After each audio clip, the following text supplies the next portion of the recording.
Your Steve Jones Show podcast is loading now. The Steve Jones Show podcast is sponsored by Sunbury Motors, North 4th Street in Sunbury, and Sunbury Motors Kia, routes 11 and 15 in Hummel's Wharf.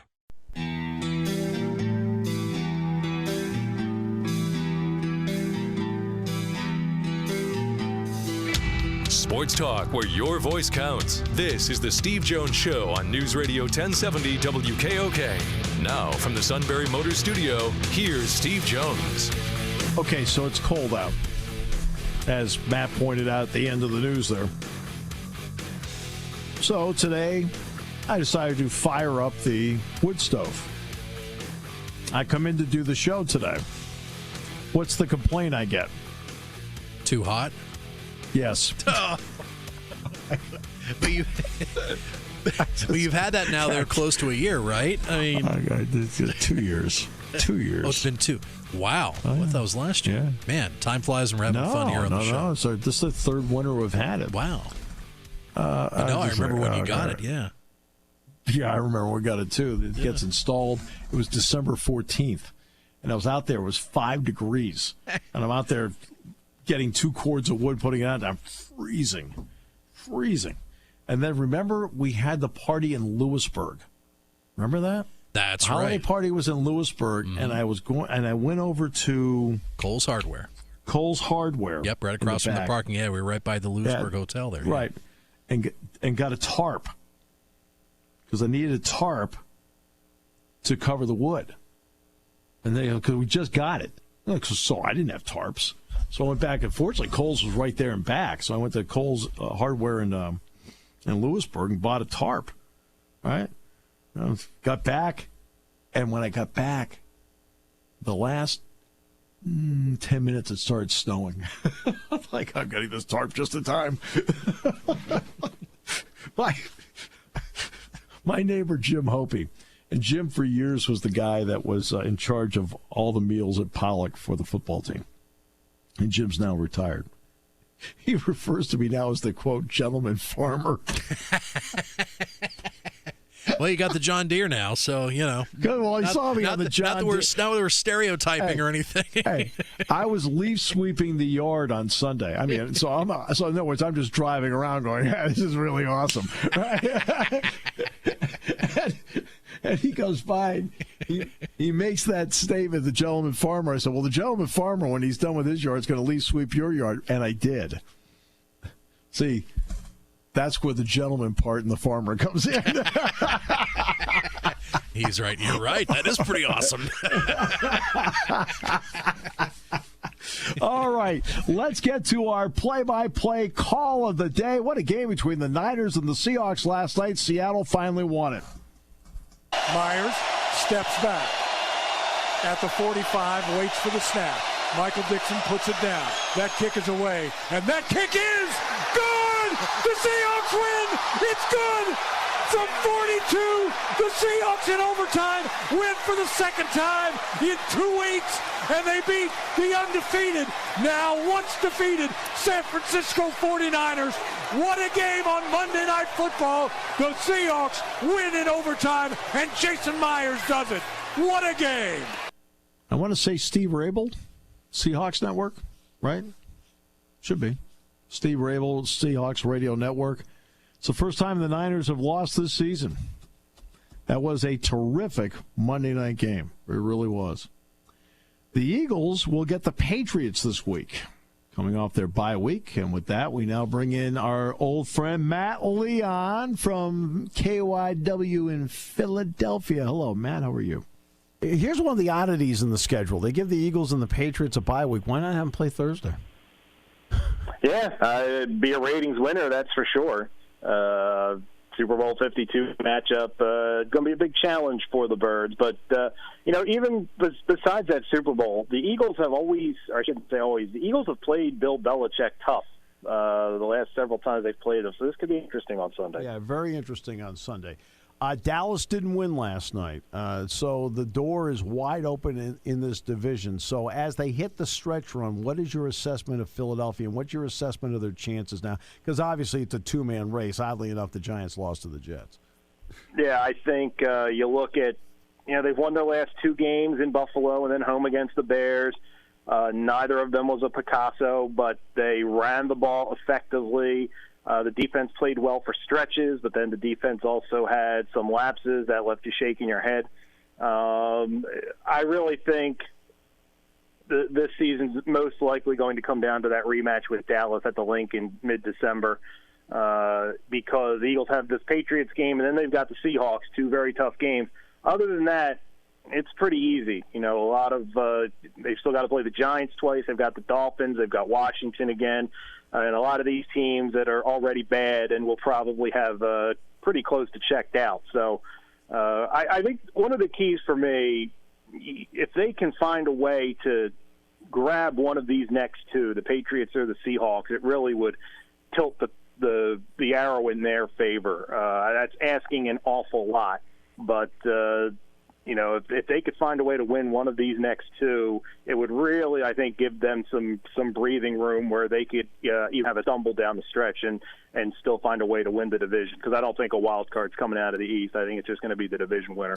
When the Eagles beat the Patriots in the Super Bowl, one of the keys was they found a way to get some pressure on Brady. And, of course, we know Brady, like any quarterback. I mean, this is not just a Brady thing. But when they have pressure up the middle, have the Eagles generated enough pressure up the middle this season that can make a difference on Sunday? Not to the last few weeks they have, because I think you finally started to see Fletcher Cox at 100%. And that was one of the things early when they really struggled in pass rush, is I think Fletcher Cox was still working himself into game, not so much game shape. I don't want to like he's out of shape, but he was coming back from surgery. So I think it took a while for him to get back to where he is. But you see him now kind of wrecking shop in there, and he will be a big key. Part of the problem has been they've been really beat up at the other defensive tackle. They did get Tim Jernigan back a little bit against the Bears, see if they can increase his workload going forward here. But no, that will be a big key. One of the things I'm really interested in is New England is so, I don't want to say dependent, like they can't do any other things. They just utilize running backs and wide receivers in the screen game, in the short game. It's going to be very interesting to see how the Eagles defense can match up with that, because I could see that giving the Eagles fits, guys like James White and what they do with Edelman, and even now with Mohamed Sanu in the fold. It's going to be a challenge for the Eagles defense. There's no question. Now let's flip it to the other side. How much pressure is there in the offense to potentially keep up with New England? I think that's if it turns into a shootout, I think the Eagles are going to be in pretty tough shape, because they're just kind of not built to score a ton of points right now, and they've really kind of approached these last games more of a grinded-out approach. You've really seen Jordan Howard kind of emerge as a guy that moves the chain. You're getting more out of Miles Sanders as he just looks more comfortable with the NFL level. And they've been leaning on the running game and been more than happy to kind of have time-consuming drives. I think that's what they will try to do against New England. But it's also, I just think they're just not built right now to strike quickly and strike a lot. The loss of Deshaun Jackson really hurts. Yeah, they signed Jordan Matthews, and he actually was more effective in the deep game last year when he signed on with the Eagles, and I think a lot of people thought. But I don't think he's the final answer here. If this game gets into the 30s, barring wackiness of defensive and special teams touchdowns, I think that's bad news for the Eagles. The running game part, have you noticed at all? Have they settled into any kind of rotation at running back that's comfortable for everybody? Yeah, I think Jordan Howard's the number one. One of the things that's been a pleasant surprise with Sanders is his ability in the passing game, and I think you're going to see more and more, maybe not split out wide, but Sanders in there and them getting him the ball in space or maybe even vertical, stretching the field. Because, I don't have it in front of me, but something like, 3 of their 5 longest pass plays this season are to Miles Sanders. So I think Howard is kind of the down-to-down guy, the grinded-out running back. And then they've done a nice job of finding places where Sanders can succeed. And I think together they're a nice tandem. I think anything you get out of Darren Sproles is kind of gravy at this point. Yeah. He's back healthy, but was not much of a factor against the Bears. And like I said, I don't know what you can really expect from him. I think at certain points he'll make big plays. It's just I don't think it's stuff you can count on at this point in his career. I have to ask you because I was on a show in Alabama Wednesday, Thursday, and they were asking me about Alabama basketball, the last question, because they had just lost to Penn. So what did you think? I thought it was an impressive performance by the Quakers. Remember the name Jordan Dingle, true freshman, had 24 and the game-winning shot. Not to take anything away from Penn, I think it's going to be a tough year for Alabama. They got the new coach, Nate Oates, and you could kind of see they're in transition here because he wants to get it up and down and, a lot of possessions, a lot of offense. And that's not how they're built. No, and that you could see they've got some holdover kids, some grad transfers, obviously the young kids, and there's a lot of work to do. But to their credit, Penn took advantage of that.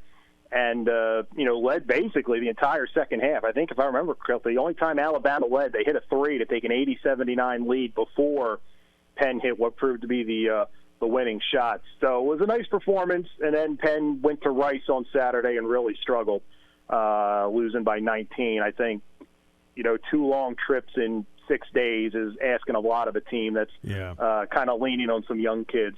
No, it's impressive. Anytime you can win one of those games, like on an SEC court, first time Penn's ever won a basketball game on an SEC court. Mm-hmm. So that's always a good one for the resume. It's going to be a fun season. Once they get to the Ivy League, they're going to be tough. Steve Donahue, I think he likes the players he's got. He's just got some kids banged up and some kids learning their roles, but they're going to be right there once again. And Alabama's going to be here December 14th. So.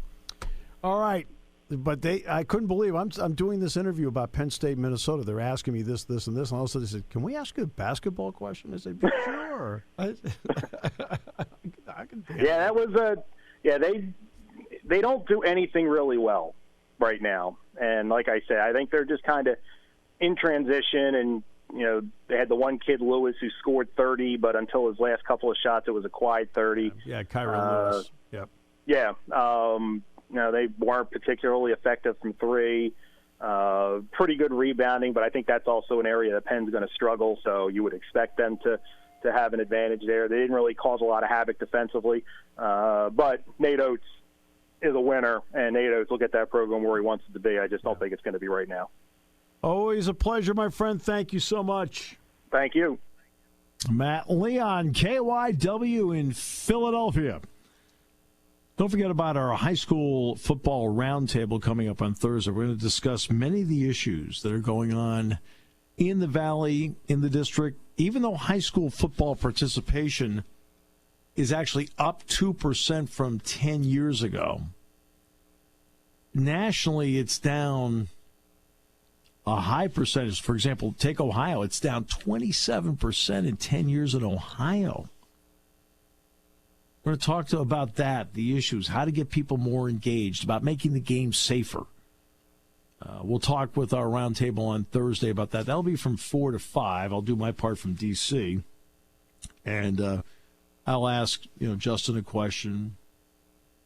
And, of course, we're very fortunate we're going to have with us from the Daily Item, Todd Hummel. And then at 4:35, I'll ask the Suda question. That'll allow me to leave because he'll take up the rest of the show. What? No? Maybe. Could happen. Could. Have you listened to the games? I mean, Dave Ritchie's the only color analyst in high school football that doesn't have to take a throw lozenge. Vic's people don't want to hear that. Or the Halls people. Yeah. And then the voices of Penn State. On Friday, Jeff Byers from wrestling. Joining us from Minnesota will be Brian Tripp, the voice of ice hockey, and Justin Antwiel, the voice of Lady Line basketball, all in Friday's show. Today's show brought to you by Sunbury Motors, 4th Street in Sunbury. Sunbury Motors, Kia, routes 11 and 15 in Hummel's Wharf on Newsradio 1070 WKOK.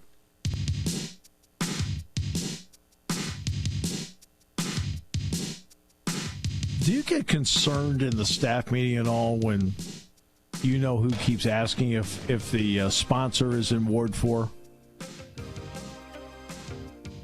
Yes. Is that where you? Yes. Yeah. You just got to pull him out to the tomorrow. side. Yeah, just got to pull him out to the side. It's like, come on, refocus here. I mean, I tell them every day, people in Turbotville count too. I mean, it's like, come on. That's true. Gowan City. I'm sorry. Yeah. Yeah. Smoking Dam. Beavertown. Absolutely. Yeah, Yep. exactly. Absolutely. It all adds up. Berlin. It's interesting. I mentioned Berlin because I actually mentioned Berlin in my class yesterday. One of my students, and she's a very good student, by the way, she wanted to do play-by-play of field hockey. So she wanted to do the play-by-play of Penn State, Delaware field hockey, and it was on the road. And she said, "Welcome to Newark, Delaware." And I stopped her, right? And I said, "Look," I said, "Cam, this is not going to affect your grade." I said, "Please." But again, you've heard me make the point once, I said, but when you're doing something, I said, you got to take away as many negatives as possible. I said, so let's take away a negative perception here. I said, believe it or not, it is Newark, New Jersey, but it's Newark, Delaware. She went, everybody in the class went, what? I said, yeah, it's pronounced Newark. That's Delaware. Newark, New Jersey, but Newark. I said, let's take, for example, 2 towns in this state. I said, it's Lancaster, California, but it's Lancaster, Pennsylvania. I said, it's Berlin, Germany. It's Berlin in Pennsylvania. Yeah, when I got here in 95, it was one of the first. It may have been Kevin. I think it was the first things he told me. That's New Berlin. It's like, don't say Berlin. Right, New Berlin. It's like the phone lines will light up from people from Union County. Right. But it's pronounced New Berlin. Exactly. Right? Just like it's Lancaster. But if it's California, it's Lancaster. Yeah. If I'll give you one. Obviously, in growing up in Connecticut, the number of ways I hear Quinnipiac butchered. I mean, like butchered. Well, now, I've always pronounced it Quinnipiac. Right, it's Quinnipiac. Okay. Right, that's how you say it. Right, and I've heard it butchered for years. Butchered. Yeah, it's like, okay. It's kind of like, doesn't matter where you are in Pennsylvania, you call it Latrobe, but when you get there, you have to, but when you're actually there, Latrobe. Right? Latrobe. Latrobe. It's Latrobe. Oh, exactly. Yeah. Exactly right. No, you are spot on. It's exactly what it is. So I've been trying to tell them, I said, look, you can't mispronounce names of players or coaches. You can't mispronounce names of towns. And I looked at it, I said, Cam, this doesn't affect your grade. I want to listen to your play-by-play. But you want to take those teaching moments. I said, and the last thing you need to do is to lose credibility by a mispronunciation. Yeah, it's like I told you back in August. I mean, there was about 3 or 4 nights in a row I just sat at the kitchen table. I was going through all the pronunciations for the kids from from the Caribbean and the kids from South Pacific, from South Korea. For Little League. Yeah, when we were doing the PA announcing for Little League. And it's like, hey, that's their, not to steal the one shining moment pun from March Madness, but that's their shining moment. You got to get it right. Plus, their parents are out in the seats. No, there's no question. Absolutely. Yeah. There's no question. Yeah.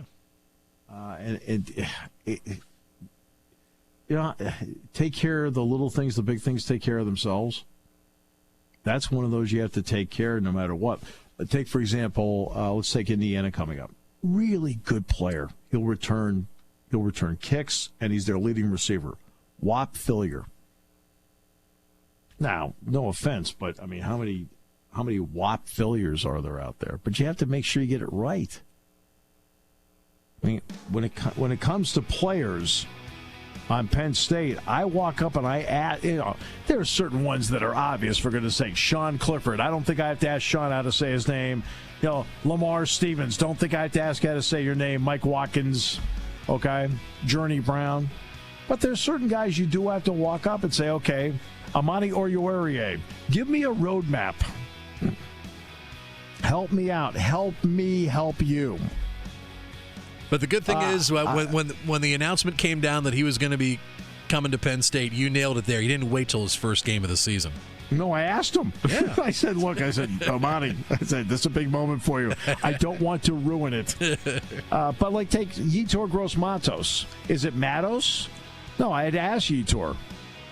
I mean, I'll never forget Adrian Amos. The coaching staff was calling him Amos, and so were the players. I said, is that how you say it? He goes, no, it's Amos.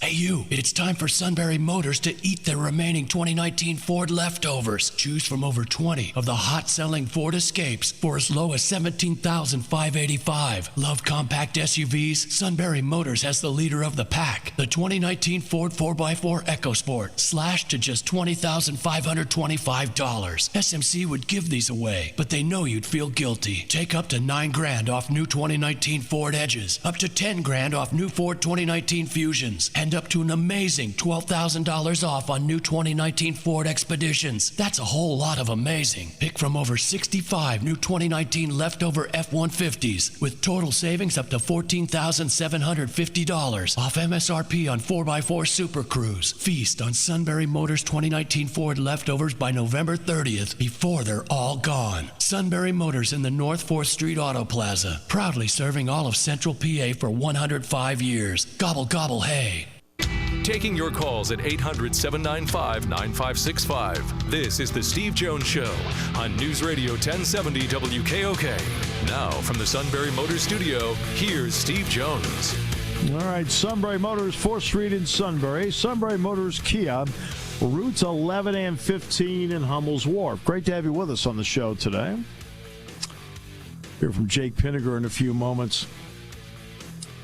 Yeah, it's interesting that, when you don't win a game, the other team does some things right, which nobody ever gives anybody credit for these days. It's always, the mindset usually is one of, we won it, we lost it. It's usually the mindset. And you have to give credit where credit is due to the other guy. There are a lot of decisions that are made during the course of the game. If you're an offensive coordinator, you get 70 plays, or are there going to be a couple of plays where, like, you just, sit back, it either wasn't executed right or I didn't quite. Okay? If you're a defensive coordinator, couple plays. A couple plays here and there. It's going to happen to anybody. I can go through doing play-by-play. Usually when the game's over, I can tell you, the whole goal is to keep the number of mistakes under 5. And I can usually walk out of there every game and think of a couple things right away. I go, I should have called that better. But that's just in my job, let alone the play calling job. And you have to make decisions quickly. And it was interesting. And this, nobody's talked about, I haven't heard one person comment at all about the timeout with 5:26 to go, which I thought was brilliant.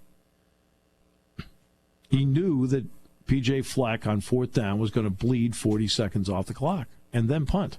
So James took a timeout and he saved the 40 seconds. That helped give his team a chance to win at the end because he bought his team some time. And then there's the 2-point conversion. And again, I take myself back all the time to what was I thinking in the moment in real time, not after the game where you sit there and say, oh, look, they came down and got a field goal. Oh, look, they came down and scored a touchdown. Oh, they could have kicked a field goal. Oh, they could have kicked a field goal. That's why he kicked the extra point. Well, with 4 minutes to go in the third quarter, did you know all of that was going to happen? Did you? Are you Karnak the Magnificent, where you know it's going to happen? In the moment, you have to make a decision. And so I'm sitting there watching them, and Jack was analyzing the touchdown pass to Bowers.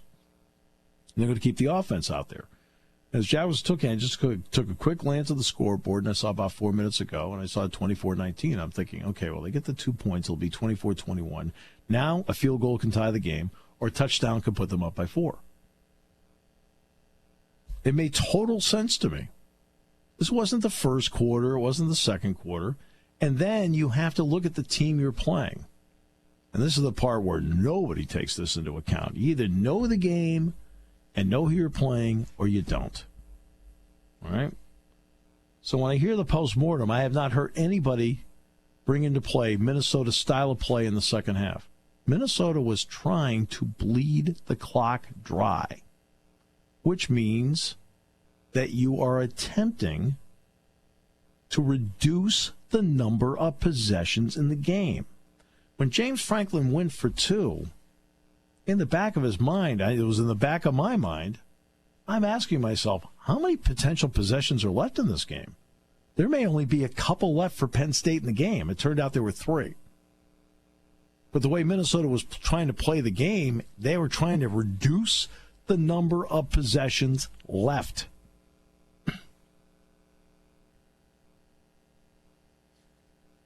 So at that point, you're trying to change the dynamics on the board a bit, because with the potential of reduced possessions, you want to put your team in the best spot to win.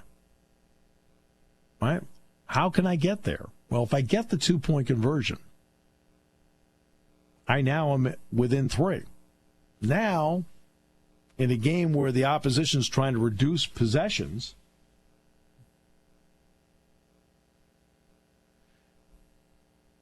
right, now I know if I get the ball to the 30 and I've got a good kicker like Jake Pinegar, whom we're going to hear from in just a few moments, I've got a chance to tie the game up. If I make that 2-point conversion, the way my offense is moving, a touchdown can put me up by 4. Touchdown and an extra point. You're not going to go for 2 there. You're going to kick the extra point. It puts you up 4. Makes them now go down the field and have to get a touchdown.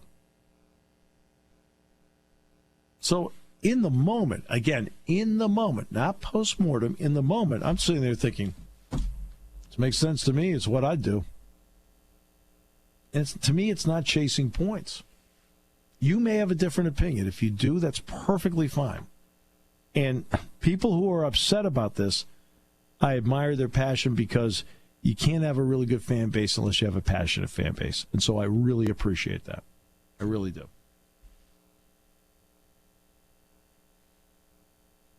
The aforementioned Jake Pinegar had his press conference earlier today.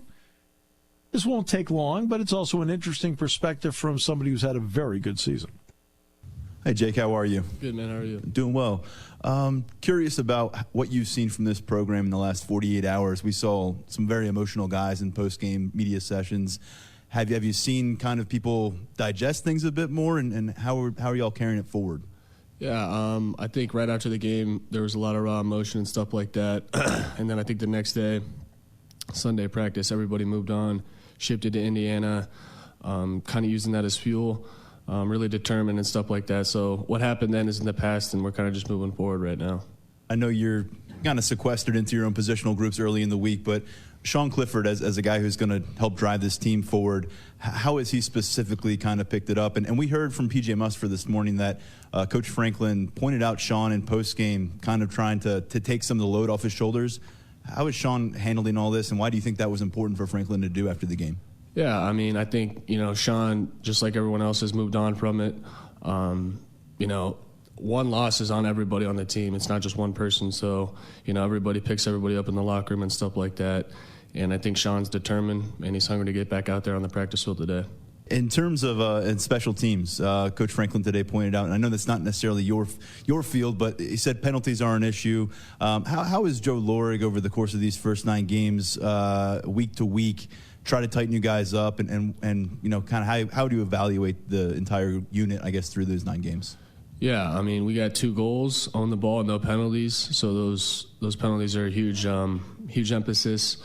But when we do that, good things happen. That's just a consistent emphasis that he puts on us, is to own the ball and have no penalties. So we try to be the best that we can each week and clean it up. So the weather's changed, colder balls. Can you describe what might be some of the difficulties that go into that whole operation when things get colder? Yeah, I mean, obviously the ball doesn't fly as much and it doesn't jump off your foot as much, but really it's not a huge deal. And for me, Blake, Chris, we try not to think about it that much. Kind of just go out there and take it like any other kick. So it's not a huge deal. How you doing, Jake? Good, man. How are you? Good. So you, in the few weeks before the Minnesota game, didn't have too much repetitions when it comes to in-game field goals. So was it any sort of, I guess, adjustment, or was it tough at all, stepping right back in after a few weeks, not off, but a few weeks of not kicking field goals in games? Or No, I was excited. I mean, it had been a couple weeks, so I was excited to get back out there and do that. But, we do it each and every day in practice and stuff like that. So, I just got to be ready when my number's called. So we had Blake Gillikin on the practice field last week, and he spoke about basically being a leader, but also being someone who is very studious and all that stuff. Mm-hmm. What does he do for this locker room in terms of who he is on the field, off the field, being a fourth-year player? Can you kind of describe his presence, not just in the special teams unit, but kind of across the roster? Yeah, he's a huge leader on our team and on special teams, of course, and he's a great role model for younger guys on and off the field. And, I think he's been a huge part of our success. He's been a huge part of that, pinning people deep, making it so that they have to go 90, 95 yards on our defense, which is hard. So he's been a huge part to our success. And, off the field, he's helping everybody with anything they need to do. So, he's a great leader and a role model. This is going to be kind of unrelated. Do you listen or watch the Pat McAfee show at all?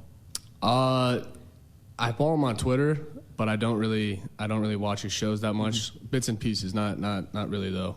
All right, so you have a guy who's kind of created a career for himself, who was a college kicker, NFL punter.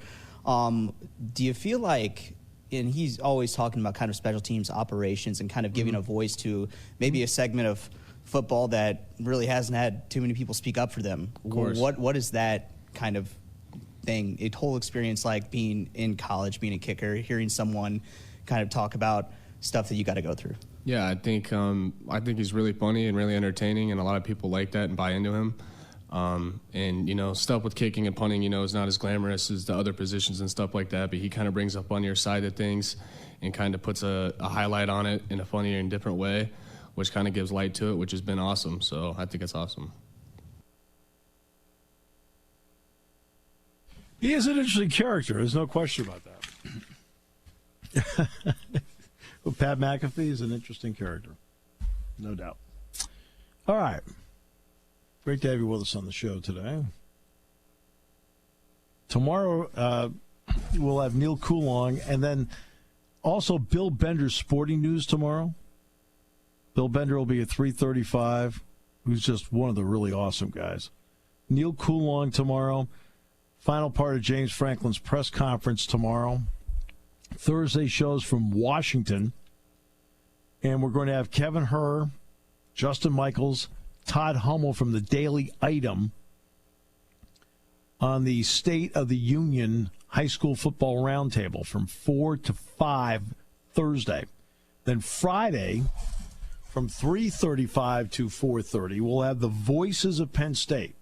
Jeff Byers, the voice of Penn State Wrestling.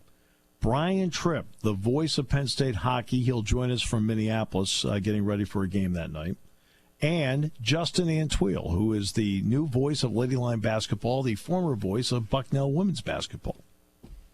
They'll be joining us for that roundtable, followed by the King.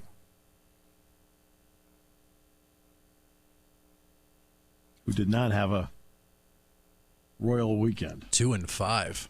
Ouch. You and I were 3-4. So we gained. We were below 500, but we gained. That's all it counts. Oh. That's all it counts. Oh, my goodness. I know. It's like being the 8th seed in the NBA playoffs. All right. One final break. Back with more in a moment on News Radio 1070 WKOK.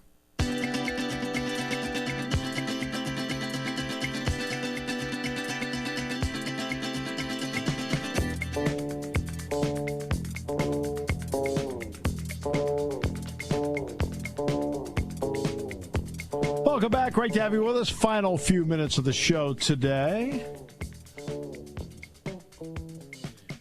Great to have you with us on the show. We're looking forward to tomorrow's show, getting Neil Coulong on to break down Mason Rudolph. Yes, that championship quarterback. You know, they got the Browns twice in 3 weeks. I know you suddenly have concerns. when the schedule was released in April, that was the first thing I jumped out off the page, and it's like I did not like that whatsoever. You shouldn't have to have two divisional rivals play against each other in 3 weeks. Didn't like that at all. Well, I think that's ridiculous. You know what? I think that, okay, there's 3 teams you're going to play in the division, right? You're going to play them twice. Why don't you open the game with 3 games against them and close the season with 3 games against them? I mean, they played the Ravens. They played the Ravens close to a month ago. They don't play them again until week 17. Well, everybody plays a division rival the last week. That's right. And I think that was kind of purposely done. For several years, it was actually the Steelers and the Browns played the final game of the season, and there was even a couple of years where the Browns head coach was fired in the 4th quarter of the game. Well, that happens. That's what happens with the really bad franchises. At least Steelers Ravens have a little more pop and sizzle, but I think they just put that together back in late winter, early spring. Think, hey, both teams are playing great. That could be flexed down to an NBC Sunday night 8:20 game. So. Well, let's give credit where credit's due. I think Mike Tomlin and his staff are doing a really good job of looking at the state of their team, and now they're playing to what they're best at. They're playing in such a way where if they minimize mistakes offensively, they can, in turn, let their defense take over the game. The Rams' offense, the Steelers completely took Cooper Kupp out of the game. You know how tough that is?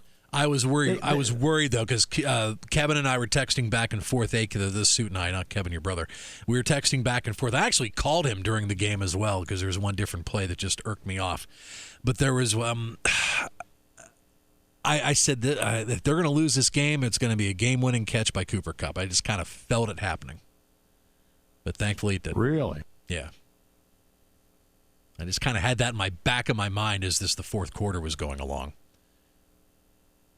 Boy, aren't you a negative guy? Well, there was one 3rd down play in the 4th quarter where it's like it's 3rd and 1, and Mason's standing 4 yards back behind the line of scrimmage, and it's 3rd and 1. It's like this is your guy,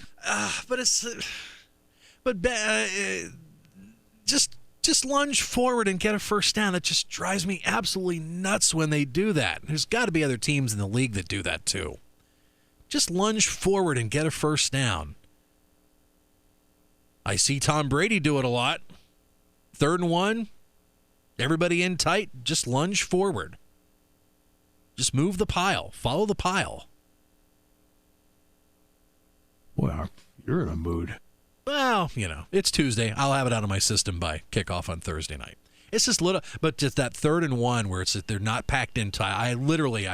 I can't think I've ever done that before. I called Kevin on the phone and just vented. And those stretch plays, you see, stretch plays when stretch plays shouldn't be called. That goes on quite a bit too. Not just with the Steelers. I think it was that Sunday night game the Browns was in a few weeks ago, and Freddie Kitchens called a stretch play. It was like 4th and 7 or something. Yeah. Now that I got a laugh out of. That was. I mean, they went from a shotgun to a stretch play, and it's like, really. I mean, you're in a mood right now. Keep on your rant here. You're ranting about a team that won. See, this show can be therapy for me sometimes. I hope this helps out fans of, not if there's fans of other NFL and pro teams, they're seeing the exact same thing we're seeing with their teams. Just the play calling. It's stretch plays and read options when they should be doing something else. And is there anything else you don't like? No, I'm good right now. Evidently not. This the last 5 minutes you've been ranting about how bad your team is. No, I wasn't saying how bad the team is. There were just certain points in the 4th quarter. Some of the play calling had me deeply concerned. I thought they were going to lose the game. I mean, kicking game okay? Oh, Boswell's been money. I don't even call him Chris. I just call him Money. And then when I spell out his name Boswell, I use a $sign instead of the S. Oh, he's money. Last year, though, that was a different story. This year, he's automatic. And not only that, it's a Thursday night game. Short week. It's official. Our guy, a.k.a. the suit, Kevin Herr, is a bad influence on me. It happened. It took 24 years. He now influences you? There's sometimes he can be a bad influence on me. I told you that years ago. I know that. You told me that day one back in 2016 when I joined the show. I said, dude, no matter what you do, I said, I want you to remember this word. It's a critical word. Right. Okay? Appeasement. Yeah, great. No, terrific. Yep. I'm with you all the way. Yep. It's all good. I'll say they agree with me. I feel better. Remember, this is how you get to be interim something. I feel better now. Hey, Coach Franklin vented at the end of his presser this afternoon. I vented here at the end of the show, so we're good. I feel better. I mean, seriously, I feel like, do you know how much money somebody makes to sit there and listen? I'm listening. Right? I'm sitting here for nothing.